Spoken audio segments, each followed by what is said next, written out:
อะไรมากินดิมามามา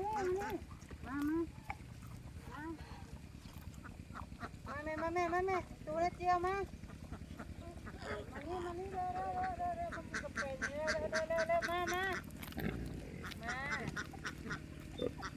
มากินข้าวมากินข้าว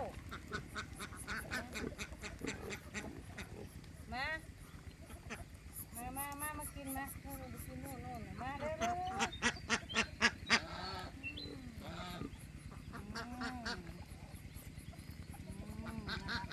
ลงน้ำบ่ลงน้ำพี่ต้มบ่ลงน้ำพี่ต้มนอนลงนอน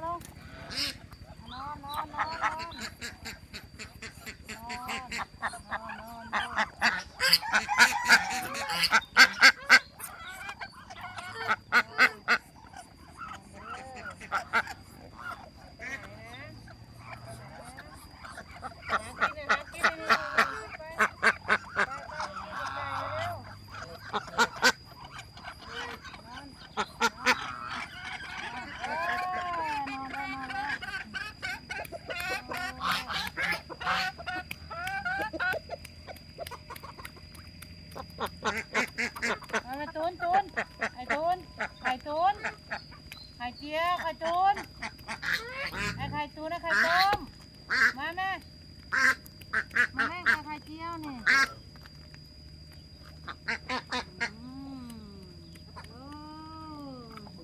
เฮ้ย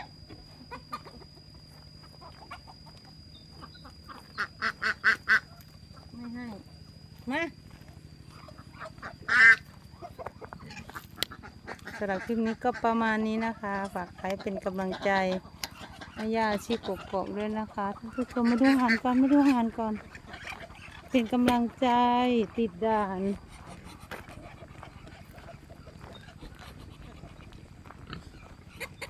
ดูหาลงแล้วหาลงหนองยังไม่ถึง8 นาทีเดี๋ยวสักครู่ก่อน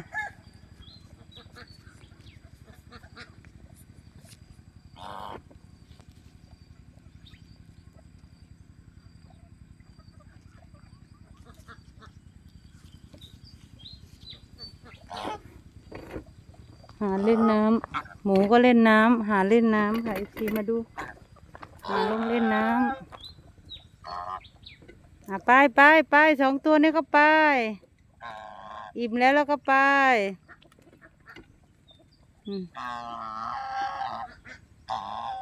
ลงกินใบข้าวแล้วหานลองมาดูกัน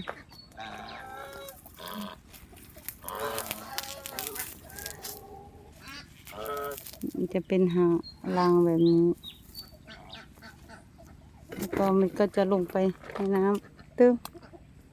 ก็สะฟูไปในน้ำเขาเรียกว่ารังกระปาดมันจะวางไข่ในต้นไม้ก่อนจะเป็นลูกออส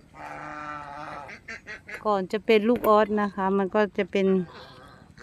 แบบนี้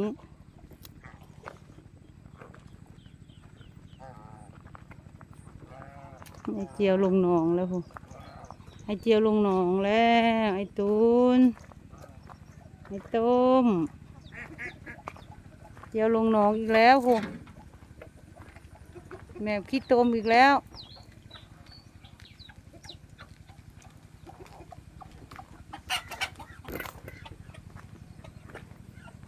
ไก่ทำไมมันแตกตื่น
ขึ้นไปกินอันนี้แล้วห่านขึ้นไปกินข้าวแล้ว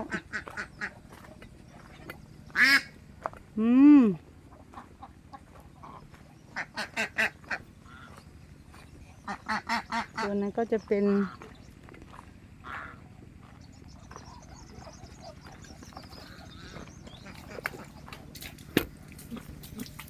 แมวนะเจียวสกปรกลงหนองแล้วนะมาเล่นด้วยแล้วสกปรกไอ้เจียวนะ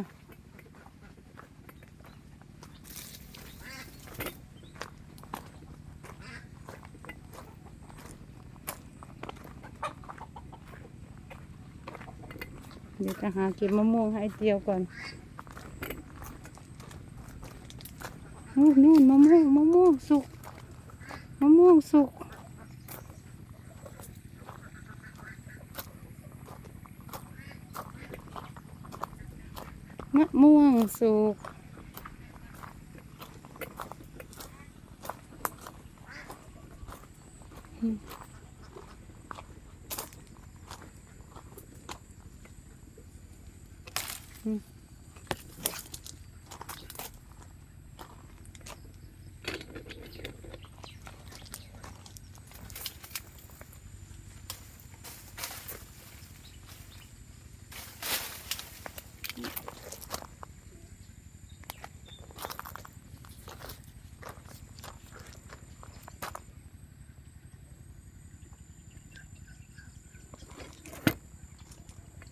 โอ้นั่นไง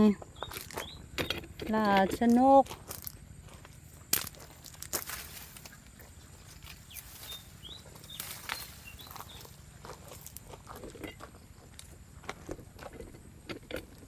นี่3 ลูกนี่3 ตัวเลย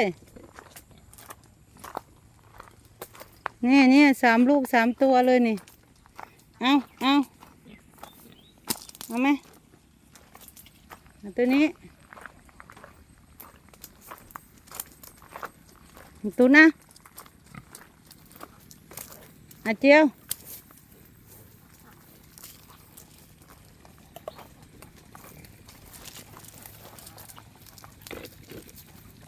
เธอไม่กินเอาให้แล้วนะ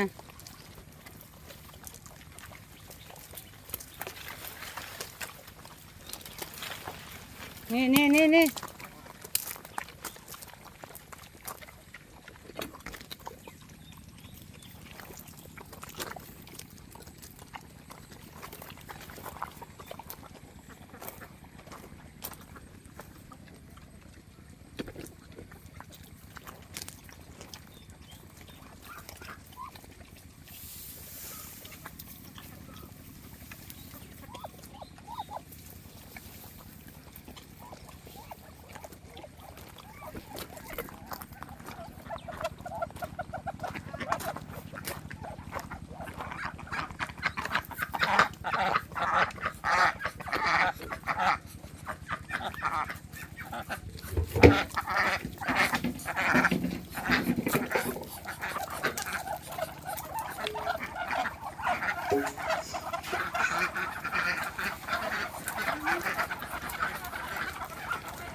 ลิปนี้ก็ประมาณนี้นะคะ สวัสดีค่ะ